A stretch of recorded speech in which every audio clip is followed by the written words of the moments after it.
This is your host, Ronnie Fernandez, LCSW, licensed clinical therapist and owner of Ronnie Fernandez Therapy, but for guys. If you want to know more about me and my private practice, go to ronniefernandez.com. Hello and welcome to Mindset, the Guy podcast, where men talk about their life challenges and how they were able to overcome them.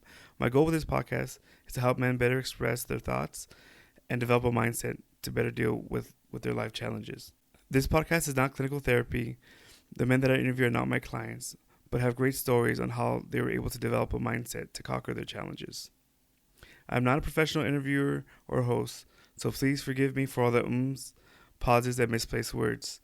With that being said, let me introduce you to my next guest. All right, this is Nick Holt, right? That's your last name, right? That is my name. Good to see you, buddy. Yeah, good to see you, Nick. Well, me and Nick, we met at USC when we were getting our master's in social work, and Nick was sharing a story of a time when he had this really bad surfing accident, and where he broke his neck. And so I remember him telling this story, and I was like, wow, I kind of want to hear more about it, and kind of see how we can learn from it, and how these things just happen sometimes where we're living our life and something suddenly happens. And so I wanted to invite Nick and have him share a story. So thank you for joining me, Nick. Yeah, I'm honored to be here. Thanks, man. So let's kind of start from the beginning. Like, how did your life look before the incident? So I grew up in Santa Cruz, California, and I would say that I had a middle class kind of lifestyle with my parents, and was very fortunate to be able to have that. But there was definitely a lot going on behind the scenes too. So my mom has pretty significant medical issues, mental health issues, substance abuse issues throughout her life. Dad wasn't much better when it came to that. So I remember times where my mom would be in her room with all the lights on, just the flicker of the television, just taking a lot of opioid pills. Yeah. And she'd be in there for a week. Yeah. And then, there'd be 3 or 4 days where she'd be up. She'd be running around, rummaging around, and turns out she was, high on cocaine. So my life wasn't great. I think from an early age, I spent a lot of time trying not to be at home. Yeah. So as soon as I could, participating in sports activities, spending time with friends, as soon as I could drive, just leaving the property, going surfing, skimboarding, whatever I could do. And is that how you kind of were able to cope with things? Was surfing, being active, all those type of things? Yeah, completely. I think for men, it's very common to kind of channel our emotions and our thoughts into action. And, so that I was no different. I think I prided myself on how much pain I could tolerate, and then who I was, my identity, my physical prowess, what I did. Yeah. And so, especially surfing, right? That was your big escape at this time. It was, yeah. I used to play baseball. I used to surf. But surfing was definitely important to me. Yeah. And tell me more about the incident that happened. Like that day and kind of. Yeah. So at that time, I was entering into my junior year. It was the summer of my sophomore year. I was 16 years old. And a buddy and I had really gotten into skimboarding, which is like throwing a surfboard-shaped piece of wood or fiberglass onto the receding water. As the waves come in, they break, and then they kind of go back into the ocean, and there's a thin layer of water there. And so you run as fast as you can along the sand, and you throw the skimboard down, you jump on it, and you kind of ride that water. So we were doing that. So we went down to this beach in Aptos, between Beer Can and platforms. There's like some nice little vacation rentals. And we were just going straight in. I think the surf was maybe 3-4 foot, breaking right pretty close to the sand. And we were just kind of throwing the skimboard down, running as fast as we could, jumping on it, going straight into the whitewash, doing flips, doing spins, just having fun, being kids. And so when right before the injury took place, I threw the board down, jumped on it, and I immediately noticed I was too far forward on the nose of the board. So whereas when you want to kind of ride the whitewash, you want to be a little further back, keep your weight back. I was on the nose of the board, so all my weight was on the front of the board. So instead of going over the whitewash, I ran right into the whitewash. The whitewash propelled me into a forward dive, but it was an awkward dive. So when I was coming down into shallow water, I couldn't put my arms up. They were like trapped by gravity or whatever was going on at the time. Yeah. So I landed head first into shallow water, and I remember breaking through the water. I remember shortly thereafter hitting the sand, and that was my last memory. Wow. And when you woke up, what did you wake up to? Yeah, so when I came to, I was face down in the ocean, and there was blackness. And so the first thought that I had was that I can't breathe, since my face was in salt water. So I tried to pull myself up, but I noticed a pain on the left side of my vertebrae.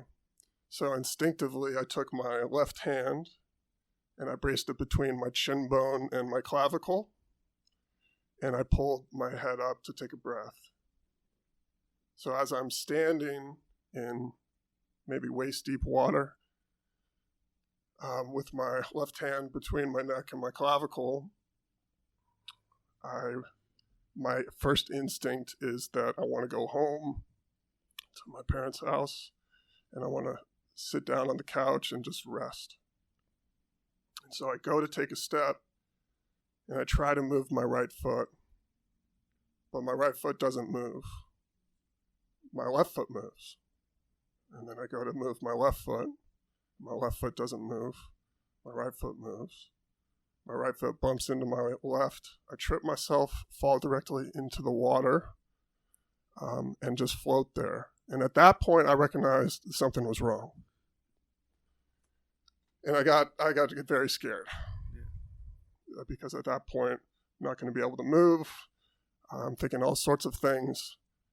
So I definitely said a bit of a prayer. Yeah. And I tried to do it again. Still left hand stands up. In the water, go to move my left foot moves. Go to move my right foot moves. It's like hallelujah moment. And decided to go and rest on the sand. Yeah. Wow. And what happened after that? Did you go to the hospital or? Yeah, so I was there with a buddy, Daniel. We were skimboarding that day, and so I just went and just laid it on the sand. He came over maybe 5-10 minutes later, checking in on me, typical hypermasculine. Yeah. I'm fine. Yeah. Don't worry about me. Shake it off. Put the magic sand on there, right? Pull yourself up by your bootstraps, all the good stuff. Yeah. Essentially I got this. Like I've been through worse. I can do this. And so he took me at my word, and he kind of went back to skimboarding, and another certain amount of time. My time orientation was definitely off. I didn't realize it at the time, but then about 20 minutes later, this lady from those condos comes down, and she's like, I saw you fall. I'm a nurse. I saw you grab your neck. I'm worried about you. Wow. And we were talking for a little bit. But again, same thing. I'm okay. I got this. I just want to rest a little bit. I'm going to get back in the car. I'm going to drive home. Things will be fine. Yeah. And so she left. She took me at my word. Her daughter comes down, same thing. And then finally, the lady came back, and she's like, "It's been an hour that you've been laying here." And in my mind, it felt like 10 minutes. And at that point, I knew that this was pretty severe. Yeah. So essentially, she said she called, and she also took control, I think, which is the other thing that was easy for me to kind of let go of. Yeah. And kind of let her lead and steer. steer me a bit. She said, I called 911. They're on their way. Just rest here and wait for them to come. Yeah. And then what happened after that? Where'd you? So they essentially, somebody was parked in the red zone, so the ambulance couldn't get down to the beach. Wow. And so I think the firefighters walked through the sand with that plastic, orange board and one of those big old overinflated neck braces. And they were talking with me about what was going on. And they had a great strategy with me. They essentially said, we just want to get you to the hospital. We'll let the doctors, check you out. If you're fine, you can go home and just go on your way. And I was able to buy into that. So they took me to the hospital, and that's where I was. Yeah. And how was when did you find out that it was a broken neck? Yeah, so I think my parents came. They were freaked out in the hospital, obviously. My relationship wasn't great with my mother, especially at the time, so I was just kind of telling her to just leave me alone. It turns out one of my old baseball kids that I played baseball with, his dad was a ER doc. And so they went and put me in to do the x-rays, and he was the one who delivered the news that, Nick, this is serious. You've essentially blown out, like the x-ray, I still have it somewhere, just shattering a vertebrae. So on the left side of my vertebrae, I'd essentially blown out, there's 7 vertebrae in your neck, in your cervical column. I had blown out C5. C5 vertebrae was completely gone, and C4, 6, and 7 were fractured. And so he was the one, thankfully, who broke that news. And then at that point, I think the next goal was really for them to stabilize me. And did you have surgeries after, or was it? Oh yeah, lots of steps. We can go into the grand. Let's go, because this is. I mean, first of all, is that it's a story for all of us. I mean, for men, we definitely don't seek help, and that's part of the big issue is that we don't say we're really good at hiding our feelings, hiding our emotions, our physical pain, and so I think a lot of times we just think that we can do that it's just going to work all the time, and the time that we do need help, if somebody's not there, then bad things happen. And so I think it's important to talk about that. So thank you for sharing, Nick. I mean, I really appreciate you going into detail about it, because those are the little things that we don't often talk about, Absolutely. And so what did that look like, the surgeries and all that? Yeah, well, even before I go into that, I mean, I think we've talked before about being men and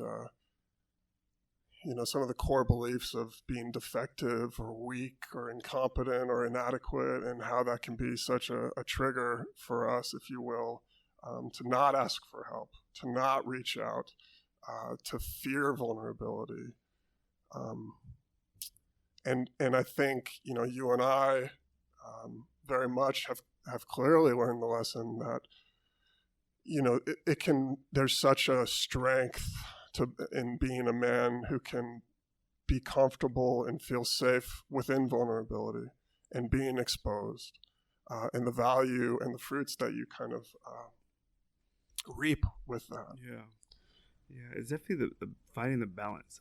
I think with our generation, we had to tell men to talk more and share more of their feelings, and now maybe with what we're teaching the younger generations, it's kind of like, okay, now we need to there needs to be a filter. There needs to be I think a balance. Yeah. One of the things that kind of started me with this podcast and with going on my own is seeing that kind of trend of and the stuff that we give kids now. It's like, you're gonna have to overcome that challenge. Totally. And so, and I think that's the big reason why we're starting this is we need to find a balance of when we need to just kind of grind it out, and times where we need to ask for help. And so, yeah, absolutely. Just because we're feeling anxiety doesn't mean we have to stop what we're doing, or it doesn't mean we have to act out or whatever. Like, I think growth comes from discomfort. The tolerance and the ability to guide and navigate through discomfort can be really, really important. And I think that's part of this story that I'm sharing today too, is that there was so much discomfort. There was so much unknown. There was so much uncertainty. And to really be open to that and to accept that really bred a lot of that. But I can get back to the facts, if you will. We could riff for hours. Yeah, no, absolutely. So, but yeah, we'll come back at the end and talk more about it. And sounds good. But yeah, about the surgeries, what did that look like? Yeah, so once they realized the severity of the accident, I think at that point they knew they needed to stabilize. And so what they decided to do is, I don't know if you're familiar, but essentially they put me into a halo. And a halo, the process of that was just excruciating. So what they do is they take 4 screws and they drill them into your skull. So 2 on the front, just like Frankenstein, and then 2 behind the ear. And because it was a neck injury, and because the spinal column is in that area of the injury, they couldn't put any sort of pain medication. They didn't want to put me out. So they had to use local pain relief at the site of the screws where they were going to be inserted into my skull. The problem with that is that doesn't cover the pressure of a screw going into your skull. Oh, wow. So the process of that, yeah, everyone's shaking in their chairs. Rubbing their It was just excruciating, and that happened 4 times. And then after that, the other part that I don't think I really fully appreciated until it happened is then they attach those bolts with metal. So you essentially have a ring going around your head. Yeah. But what you don't think about is that those bolts are now part of your brain, essentially. Wow. So every time they try to move the metal and it clanks or bonks or whatever, you feel that inside of your head. So after that process was complete, the next thing, like this whole time, I'm in board shorts, sand, I'm on a metal board. So like the back of my body is just going numb. The sand is grinding on my heels against the metal. So there's just complete discomfort. So they finally moved me off the metal board into like a padded bed, which felt amazing, as you can imagine. Yeah. And then they decided to move me upstairs. And when they moved me upstairs, they also wanted to keep me stabilized. So they had me hooked up to what's called traction, which is essentially that halo was attached to a certain amount of weight. And in my case, because of the severity of the injury, there was 30 pounds pulling on the top of my head to align my vertebrae. Wow. So after the surgeries, you didn't even talk about the surgeries, right? You were just talking about the... Like I said, I could go. We still got more. Wow. Yeah, this is all the stabilization. This is just the stabilization. Wow. And so how many surgeries did you... Well, so I can try to be a little quicker here, but essentially from that point, the doctor had 2 options for me. He either wanted me to let the injury heal in a halo, and then in like 8 or 9 months trying to set the neck vertebrae, which didn't sound like a great idea to me or my family. And the other option was to cement all of my vertebrae together. So essentially I could only move by my waist, and I would have no more range of motion in my neck. Yeah. My parents didn't like either of those options. And so this was just an amazing process here. So my dad called his sister who lived in New Jersey. Nobody picked up. But the house cleaner happened to be there at the time, heard the voicemail that my father was leaving, picked up the phone and said they're in Palo Alto visiting friends, gave the number to the house in Palo Alto.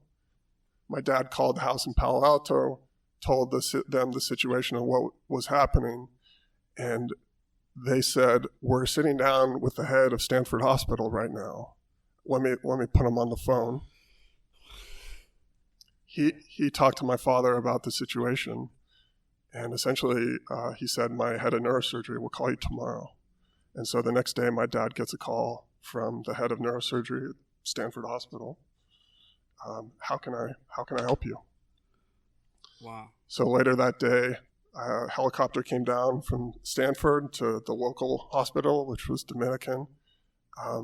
This team of nurses pops out of this helicopter like some TV show and comes in and just swoops me up, takes me up on the helicopter, and I go up to Stanford. Later that night, I was signing my life away, essentially. They did an 8-hour surgery, stuck a camera down my throat to make sure they didn't cut my trachea. And they removed all the bone fragments. They removed the halo. They had a 3-level fusion. There was donor vertebrae that was placed into my neck. And then I was done. Wow. Yeah, that's... Wow. Speechless is an appropriate response. Trying to unpack that right there. Also, water break. Mm-hmm. Yeah. Yeah. It's been amazing. I mean, interviewing different people, and there's always some sort of coincidence, miracle. Absolutely. In like every story. It was totally miraculous. Wow. And so, okay, yeah, we'll have to come back to that. So how did so all that is done, and how was the recovery? Yeah. So I think let's see. The surgery took place at like midnight. I was back in a room by like the morning. Later that afternoon, I was kind of aware and conscious of what was going on. I just remember my whole face was like a giant like pimple because of all the medications and the cycling of things and the stress and all this stuff. So I was in the hospital that day. My sister's a doctor in physical therapy. So like we kind of joke about the hatred of PT a little bit because they come in and want you to do all the things that you don't want to do. And my experience was no different. Like that same day, they were having me sit up. And I was like, I don't want to sit up. And sit up. Next, I was there the next day, had a bunch of friends who came through. Again, the PT was like on me. We're going to go step up. We're going to stand up and we're going to walk down the halls. And I did all that with the PT's coaching, and then the next day they discharged me. So then I was going back home to Santa Cruz with the family. Wow! And so you're back home. All the outlets that you have before are gone. As far as like going out, being active and stuff, and you're home now. Yeah, that was actually. It's interesting you bring that up because it was so true. I mean, I remember when I got the news about how severe the injury was. I remember thinking like, am I going to be able to walk again? Am I going to be able to surf again? Will I ever be able to be sexual with a woman? Yeah. Will anybody desire me? The doctor at the Dominican. He actually, when I asked him in kind of a moment of vulnerability, will I be able to surf again? He laughed at me. He said, you're lucky you're alive right now, let alone that you're not paralyzed. And essentially the reason why is because the artery to the brain is right next to the spinal cord. And so that when I blew out that left side of my vertebrae, I could have been dead. Wow. And so how were you able to deal with all that stuff? Yeah.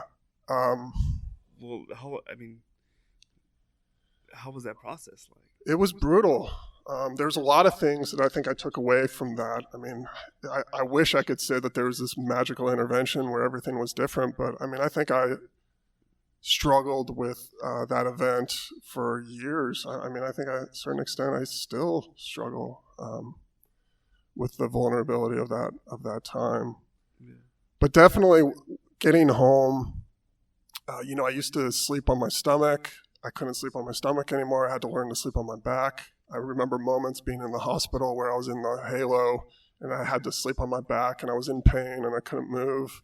And even now I have flashbacks to that. Like if I sleep on my back, I'll have moments where I remember those times of discomfort and pain.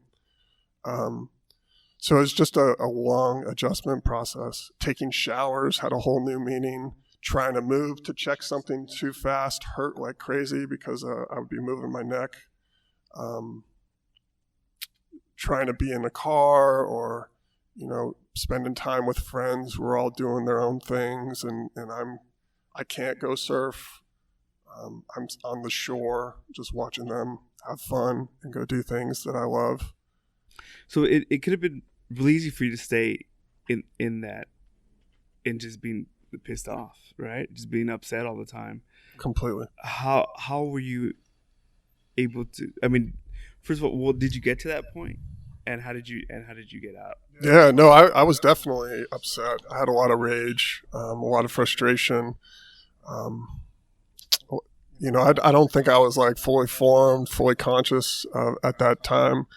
So there's a lot of recklessness in general in my life from my kind of primary attachments and family. The lesson was substance abuse is kind of the path to intimacy and connection. So I definitely fell down into that. Definitely a lot of binge drinking and inappropriateness related to that. I think the most dramatic shift between the before and the after was, I think before I was very socially insecure. I was kind of isolated, even though I had a lot of friends. Mm-hmm. Especially when it came to girls. My relationship with women at that time was just really not healthy. And so I kind of flipped. So coming out of the injury, I really focused myself so much more on hanging out with friends and partying and trying to spend time with women. Yeah. Was really the goal. And it wasn't a great process, but it was also something that I didn't want to be alone like I felt in that hospital bed all by myself. Yeah. With nobody there, no nurses coming, no friends around me. Yeah. And so you were going out more, hanging out more, drinking more, doing more like reckless things, right? Definitely. And what made how did that make that switch? Like to like, look, I gotta kind of to now. To how did that process look from going out all the time to like getting some goals and focusing and that kind of stuff? Well, how long was that process? That took a while. Yeah. How long? Yeah. So it probably took until college. I think college is where I started to kind of change things a little bit. But again, I mean, I was functioning. I was not getting great grades by any stretch of the imagination, but I was still doing a bunch of stuff. After the injury, my goal was to get back on a surfboard. Mm. And the doctor that I was seeing up at Stanford recommended kind of discontinuing some risky behaviors, whether it's like no roughhousing, no football, no basketball kind of a thing, don't ski. But surfing was a priority in my life, and so that was one of the things that I was willing to risk myself for. And so a year after the injury, I was able to paddle out with friends, and that was a really beautiful moment. How often are you surfing now? Oh, you know how life is with kids. Yeah. Sorry, family. More kids. I'm going to go for the next 4 hours. Care for myself. Yeah. No, I mean, I've traveled. I've been to Central America, El Salvador, Costa Rica, Panama, Mexico, Ecuador, Indonesia, New Zealand, loads of places for surfing. Well, how was that first step going from the neck injury, the halo to, all right, now I'm going to start surfing? It was it just felt good. I mean, I was salivating on the shore for months, watching friends get out there and have fun, and I think there was just such a relief and such like a sense of competence and confidence to be able to take that next step and to be out there with friends and to connect in that way with my friends, to be in the ocean, to be with nature, to be with my friends, to be able to do something that I love. There's such gratitude. Was there any anxiety, like, from, all right, I got my surfboard here, like, if we're going to do this, or was it was just so much, like, you just had to get out there without even thinking? I think more the latter than the former, but definitely throughout my time surfing or doing other things, there's been times when I've landed awkwardly, when I've hit funny, when I've had residual neck pain that's really scared me.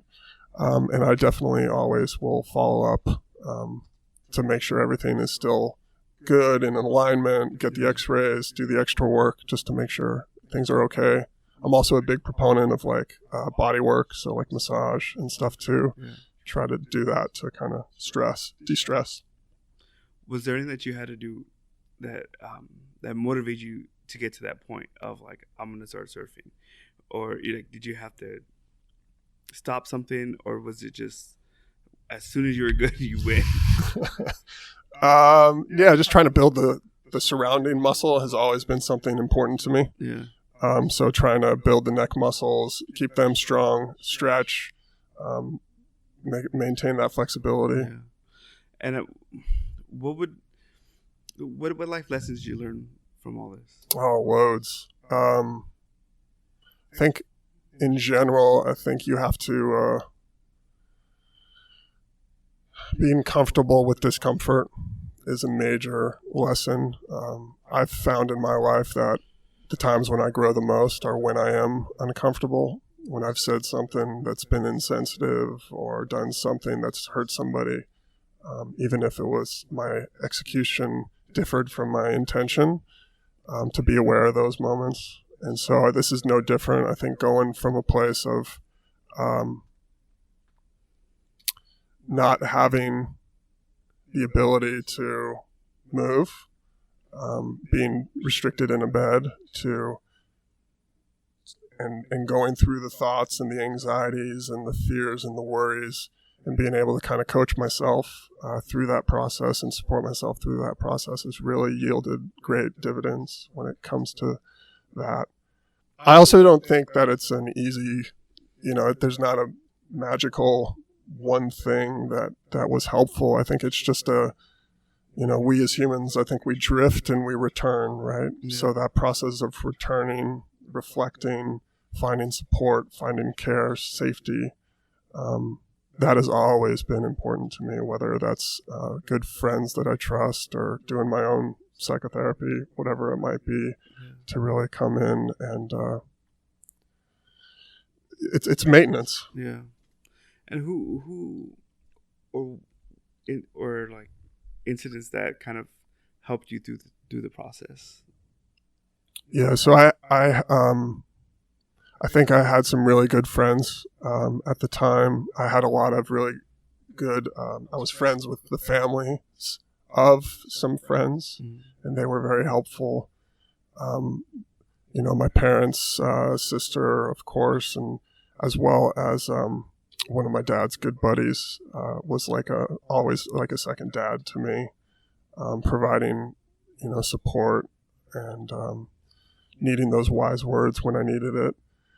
And then definitely from high school on, I've really committed myself to doing my own therapy. I think that's a critical part of it. Yeah. And then just activities still. I mean, I've been better at finding ways of coping and rejuvenating that aren't solely action-based. Yeah.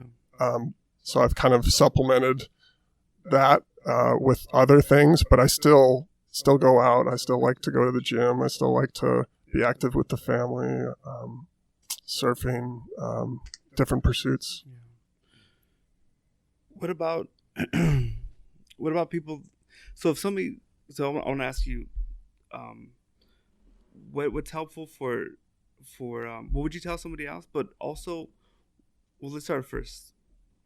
If it happens to somebody else, like somebody's friend, where this incident happens and they can't do the things that they used to do, what ways can they support them? Was there an incident where just talking to you about it, or just, you know what I'm saying, like, how can people better support somebody that's gone through something that you've been through? Yeah, I'm hearing two questions from you, right? It's like, as an individual who's going through that process, what would you recommend? And then as a family member or support of somebody who's going through that process, what do you recommend? And I think there are answers there. Like, as in somebody who's gone through something significant like this myself, just the reminder that you're not alone is an important one, that this is like a process.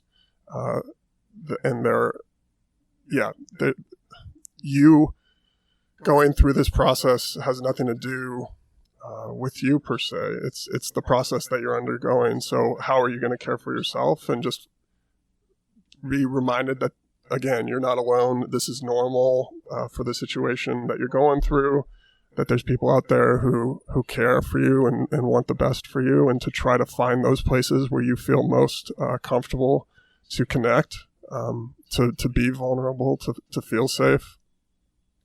And then again, as a family member or support, I think what I needed most at that time is just the conversation starter, just like a sincere, like, how are you doing?